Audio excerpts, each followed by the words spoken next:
Veg కర్రీస్లో చాలా అంటే చాలా స్పెషల్ అయిన కర్రీ. నాన్ వెజ్ తినని వాళ్ళు వెజ్ కర్రీలో ఈ కర్రీని చాలా ఇష్టపడతారు. ఏం కర్రీ అంటారా? అదేనండి, పన్నీర్ క్యాప్సికమ్ మసాలా కర్రీ. చాలా అంటే చాలా బాగుంటుంది. ఒకసారి అయితే ఇలా ట్రై చేసేయండి. ప్రాసెస్లోకి అయితే వెళ్ళిపోదాం. ముందుగా ఈ పేస్ట్ ఏంటో చూపించలేదు కదండి. ఇది 2 ఉల్లిపాయలు 2 టమాటాలు మిక్సీ పట్టేసి ఇలా పేస్ట్ లా ప్రిపేర్ చేసేసుకున్నాను. దీనిలో ఇంకేమీ కలపలేదు, ఓన్లీ ఉల్లిపాయలు టమాటోలు. దీనిని పక్కన పెట్టేసుకుని స్టవ్ మీద ప్యాన్ పెట్టి ఆయిల్ వేసి ఆయిల్ హీట్ ఎక్కిన తర్వాత చిన్న చిన్న ముక్కలుగా కట్ చేసి పెట్టుకున్న పన్నీర్ ముక్కలండి. చాలా చిన్నవిగా కట్ చేసుకోవాలి, అప్పుడే తినడానికి బాగుంటాయి. పన్నీర్ కోసం ఒక చిట్కా అయితే చెప్తాను, స్కిప్ చేయకుండా చూడండి. పన్నీర్ ముక్కలన్నీ వేసి ఆయిల్లో గోల్డెన్ కలర్ వచ్చే వరకు కూడా వేయించుకోవాలి.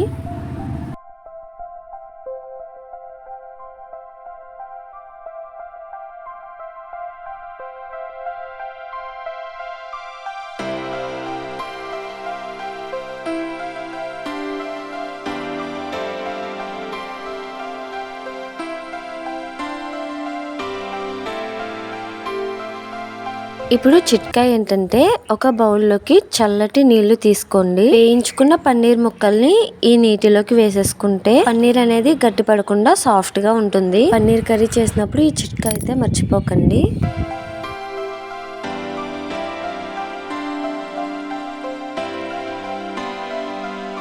ఇప్పుడు కొన్ని జీడిపప్పుని తీసుకుని అదే ఆయిల్లో డీప్ ఫ్రై చేసుకోవాలి.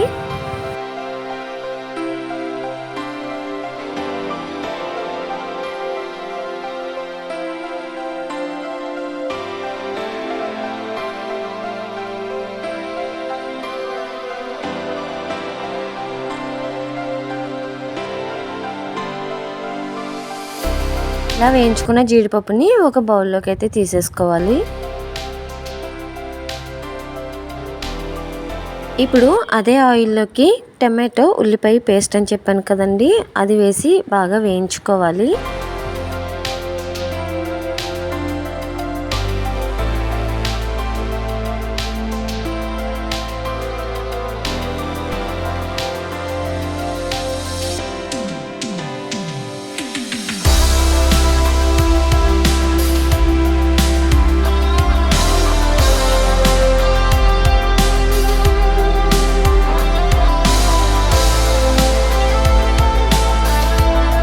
ఇది బాగా మగ్గిన తర్వాత దీనిలోకి ఫ్రెష్ గా దంచి పెట్టుకున్న అల్లం వెల్లుల్లి పేస్ట్ వేసుకుని పచ్చివాసన పోయే వరకు కూడా మగ్గించుకోవాలి.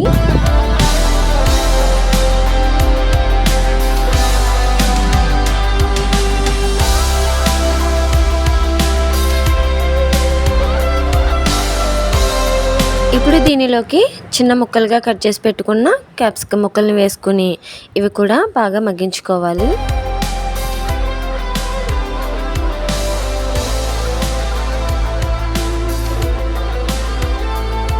ఇప్పుడు దీనిలోకి చిటికెడు పసుపు, 2 స్పూన్ల కారం, అలాగే సరిపడినంత సాల్ట్ కానీ ఉప్పు కానీ వేసుకుని టీ స్పూన్ ధనియాల పొడి, టీ స్పూన్ గరం మసాలా పొడి వేసి బాగా కలుపుకోవాలి.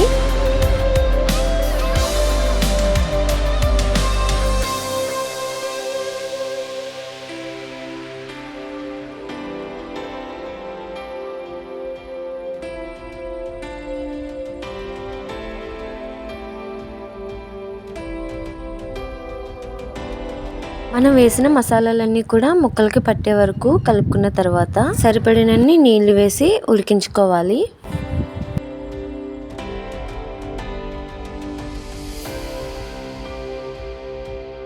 నీళ్లు కొంచెం మరిగిన తర్వాత నీటిలో వేసుకున్నాం కదండి పన్నీర్ ముక్కలు, వాటర్ని సెపరేట్ చేసేసి పన్నీర్ ముక్కల్ని మాత్రమే ఉడుకుతున్న కూరలోకి అయితే వేసేసుకుని ఒకసారి అయితే కలుపుకోవాలి.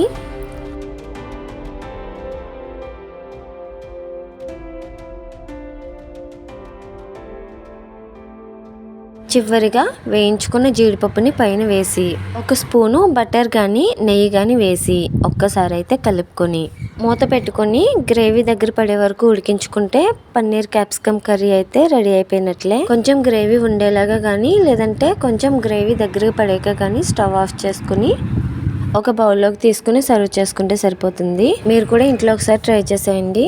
రెసిపీ నచ్చినట్లయితే లైక్ చేసి సబ్స్క్రైబ్ చేసుకుని మీ ఫ్రెండ్స్ అండ్ ఫ్యామిలీ మెంబర్స్కి షేర్ చేసి సపోర్ట్ చేసేయండి. Thanks for watching. బాయ్.